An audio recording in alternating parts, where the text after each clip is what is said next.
keep optimizing.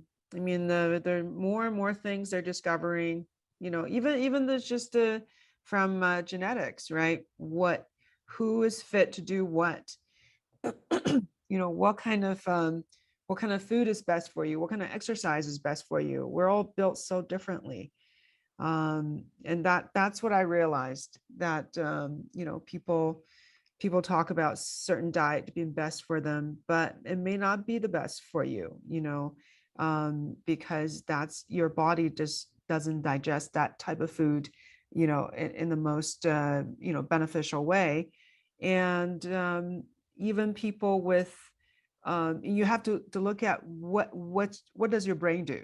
Because some people may have addiction, right? May have food addiction, may have carb addiction. So the high carb diet may work for somebody that doesn't have food addiction, but doesn't mean that you can touch it, that is, all free for you.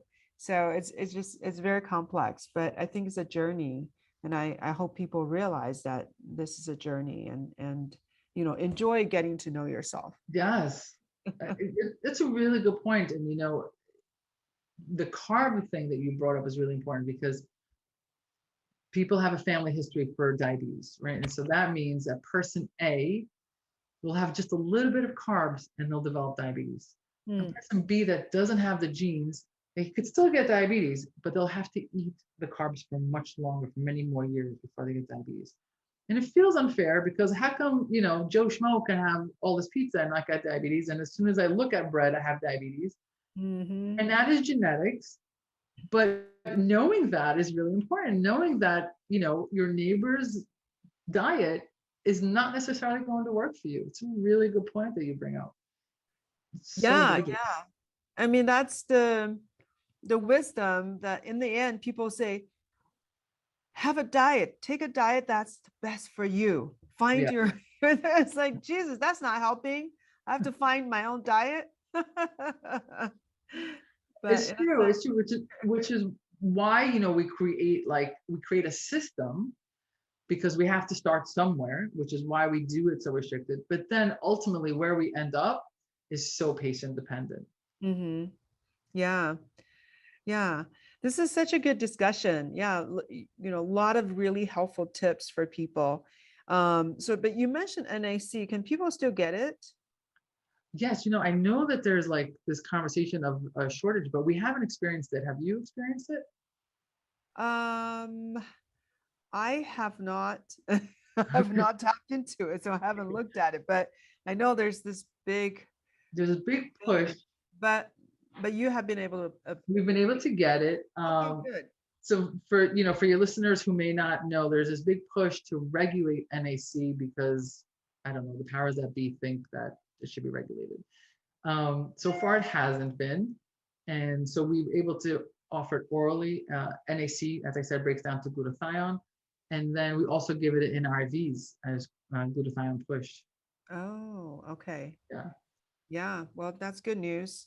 We'll see how long that lasts. yeah. Fingers crossed. Yeah. So, one reason I wanted to invite you on the podcast is because, you're doing medicine in this new fashion. And I think that's really where things are going.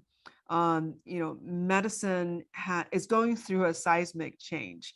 People may not realize, people who are stuck in conventional medicine, they're not seeing it coming, and they're dismissing, and there are patients who are so locked in by their doctors that they think the doctors know it all.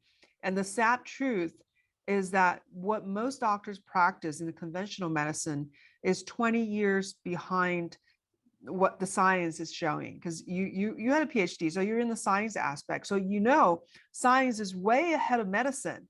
And what I love about functional medicine or anti-aging medicine, this whole group of medicine, is that it's following new research.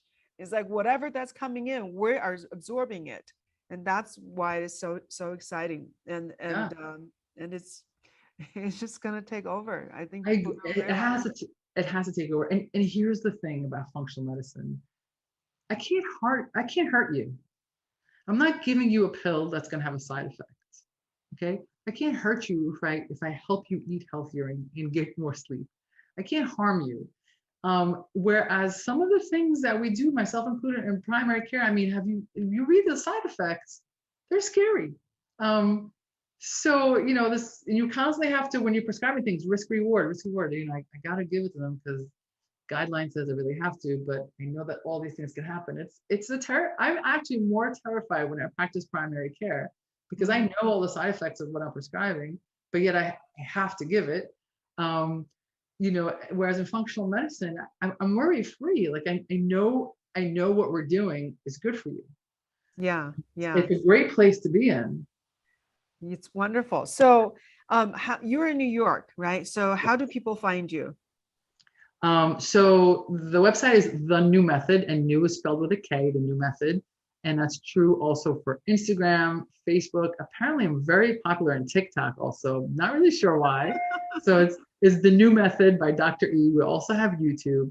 And any of those, whatever platform you like, there's a way to just book a free consult if you ever wanted to. You're not sure what we offer, what we do. We could do a virtual consult and we could talk about, but also if you just go on our platforms, I give a lot of advice.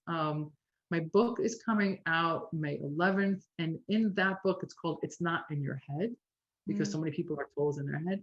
And I really give a step-by-step guide for you to be able to manage this on your own if you want to, because I really want to empower patients to be able to figure this out on their own. You know, it's not about me holding all that information. So when this book comes out, you know, hopefully you get it and it helps you because that's the whole point of writing it. And yeah, I hope to hear from you guys. But even if I don't, please use the messages, please use the videos, the platforms to help yourself get to a better place.